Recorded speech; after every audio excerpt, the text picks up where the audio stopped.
Welcome back mga kaaldab. Ito na naman po ang inyong lingkod, si Mr. Destiny. At pag-uusapan natin itong video na to. Trending po ito mga kaaldab at talagang pinag-uusapan. Marami kasi sa atin nagtatanong, hindi naman talaga to si Maine Mendoza. Clone lang po talaga ito. Kasi marami pong nagre-react, marami nagko-komento na maitim daw po at mataba. Alam naman po nating sexy si Mengay. At kapansin-pansin nyo naman po sa mga post na hindi po ito sa Europe. Di po ba? Talagang inedit-edit lang po talaga. Pero gaya na sinabi natin, post yan ni Mengay eh. Po ba? Kung talagang si Mengay yan. Pansin nyo naman po yung itsura ni Mengay, no? Mataba. Samantalang sa Itbulaga, sexy. Samantalang dito, mga kaaldab, makikita mo maputi. May halo-halong emosyon mga kaaldab. At titignan nyo po yung mukha ni Congressman Arjo kung saan po siya nakatingin. Di po ba? Parang malayo talaga.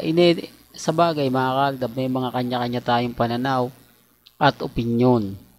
Hindi po natin masisisi ang mga fans ni Christy Fermi na magsasabing hindi nga daw po talaga kagandahan si Mengay. Kumbaga, malakas lang yung sex appeal. Pero kung titignan nyo naman po, masasabi nyong ganito yung mga photos, maniniwala po sila. Kaya nga po hati ang opinion ng mga ilang fans, mga ilang, kumbaga, yung nasa dulo, ano ba yan, Mr. Destiny? Ang ibig kong sabihin o pinupunto ko, yung iba po naniniwala na hindi nga talaga maganda si Mengay. Kasi nakikita nila sa post. Ang makapagsasabi lang po na maganda talaga si Mengay, yung pumupunta ng studio ng TV5, nanonood ng 8 Bulaga, doon nyo lang talaga makikita. Kasi si Mengay na po yung tipo na, bihira mo na makita sa labas, bihira mo na siya makita sa mga mall, sa mga kumbaga restaurant, sa airport, makikita mo lang siya sa mga post. Ang post po mga kaaldab ay kakaiba eh. Kaya ang sabi sa inyo, marami talaga hindi talaga maganda si Mengay, maitim. Pero kung nanonood po kayo ng Itbulaga, yung mo makikita si Mengay maputi. Kumbaga, hindi naman siya kaputian, pero kumbaga, umaayon yung kutis niya. Eto, tignan nyo yung mukha. Oh. Tapos mataba pa. No? Wala pang leeg. Wala pa. Ang laki pa ng leeg, ang taba. Samantalang, halatang pinatong lang po talaga, no?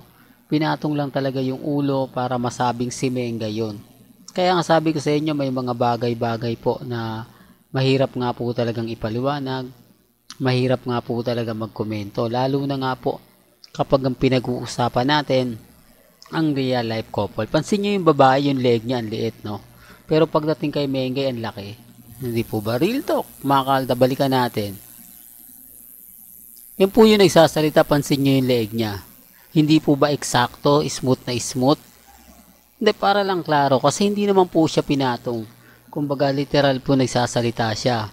Pero kung titignan nyo naman po yung mukha rito ni Mengay, at ikukumpara nyo yung leeg sa mga nagsasalitang babae, medyo tumaba na.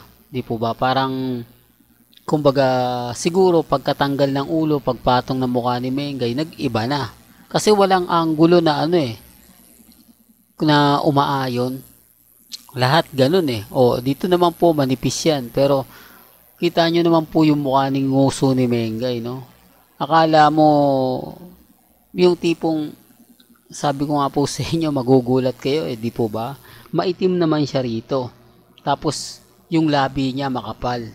Pero kaya na sinabi ko, wala pong pilitan na. Pinapaliwanag ko lang po yung mga nakikita ko at mga sinasabi rin po sa atin. Lalo na nga po pagdating sa social media.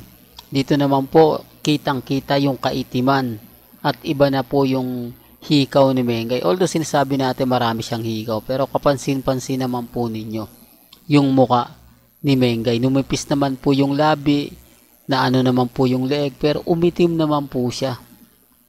Kaya nga po yung iba naguguluhan. Kaya nga po yung iba nagtataka, bakit nga po ba kailangan may clone? Kailangan magpakita ng mga ganito, kailangan pag-usapan yung mga ganyan. Kasi dito po natin malalaman kung sino nga po ba talaga ang nagsasabi ng totoo at nagsasabi ng fake news. Kung totoo nga pong nasa Europe si Mengay, kung totoo nga po ba talaga yung mga kumakalat. Ang sa akin lang naman po, binibigyan ko lang po kayo ng update. Binibigyan ko lang po kayo ng mga kaganapan. Di po ba? Lalong-lalo na nga po pagdating sa social media.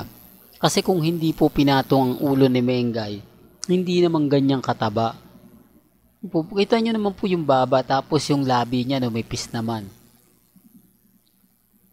Dito pa lang marami ng lapses. Dito pa lang marami ng tanong na talagang mapapaisip po kayo. Pero bago nga po pala natin ituloy itong magandang update na to, kung bago ka lang sa channel na to at isa kang true-blooded Aldab Nation na nagmamahal kina Mengay at Isoy, tama po ang channel na pinuntahan mo, kaya consider na po kitang bagong subscriber. At huwag mong kalimutang i-share ang mga video po natin sa mga mami, sa mga titas, at sa mga senyor. Doon po sa mga taong galit na galit, sa mga taong inis na inis sa ina-update ko. Nire-respeto ko po kayo at ginagalang. Pero pansinin nyo naman po yung mga post sa social media. Tignan nyo naman po yung mga update sa Instagram, sa Twitter, sa Facebook. Lalong-lalo na nga po pagdating sa social media. Dito, pansin nyo yung leeg ni Congressman Arjo. Iba na po yung kulay niya kaysa sa kulay ni Mengay. Bakit pagdating po sa leeg nagbabago? Ano nga po ba meron? Ano nga po ba ang mahiwaga sa mga bagay-bagay na ganyan? Hindi po ba may mga apps na kumbaga kayang mag-edit? Kaya nga sabi ko sa inyo, bago po kayo maniwala, tignan nyo po muna at siguraduhin nyo po muna na tama po yung mga nakikita ninyo. Kasi gaya nga po ng sinabi ko, kung makikita nyo po yung mga video na kumakalat si Mengay sexy. At talaga naman pong napakaganda. Maputi. Dito po maitim. Doon pa lang may mali na eh. At for the record lang po, hindi po buntis si Maine. Huwag po kayong maniniwala na buntis na si Mengay. Remind ko lang po sa inyo, yung galaw po ni Mengay sa Itbulaga, yung pagsayaw niya, makikita mo doon. At lagi kong pinapaulit-ulit po na si Mengay sa edad niyang ganyan, halimbawa, consider na po natin para po sa mga armin at main fanatics. Kung buntis po si Mengay, hindi po yan pagigilingin ng doktor niya. Di po ba? Unang-una sa lahat, ipagbabawal na yan. Parang si Ma Salvador. Di po ba? Na bawal ka ma-stress, bawal kang ganito, bawal kang gano'n, doon ka lang sa bahay, magpahinga hanggang sa maisilang mo. Pero iba po yung mga sitwasyon, iba po yung mga nangyayari, iba po yung nagaganap. Sa bagay, mga kaldab, sabi ko nga po sa inyo, hindi ako namimilit. Po ba, wala namang pong pilitan. Sa channel ni Mr. Destiny, ang importante lang naman po, kung ano lang po yung mga nababasa ninyo, napapanood ninyo, napapakinggan, dun lang darating yung point na tama ka, Mr. Destiny, kasi kumbaga ito na yung sinasabi mo, ito na yung pinapaliwanag mo. Ang problema lang yung mga bitter sa Aldab, yung mga galit, yung mga inis na sinasabing kumbaga si Mengay yan.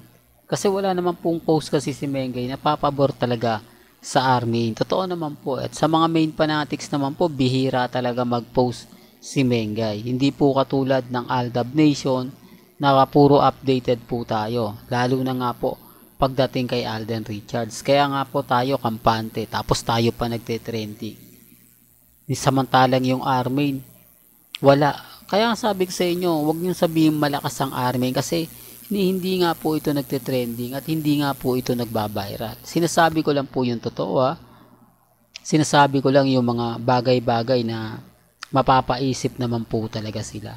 Well, hanggang dito na lang po ang ating latest updates. Kaya kung gusto nyo pa po ng pinaka-latest at sariwang update. Abay tumutok lang po kayo dito po sa channel ni Mr. Destiny para updated po kayo sa mga latest at sa mga bagong video po na ilalabas po natin maya maya lang. Hanggang sa muli, salamat po sa panonood at pakikinig.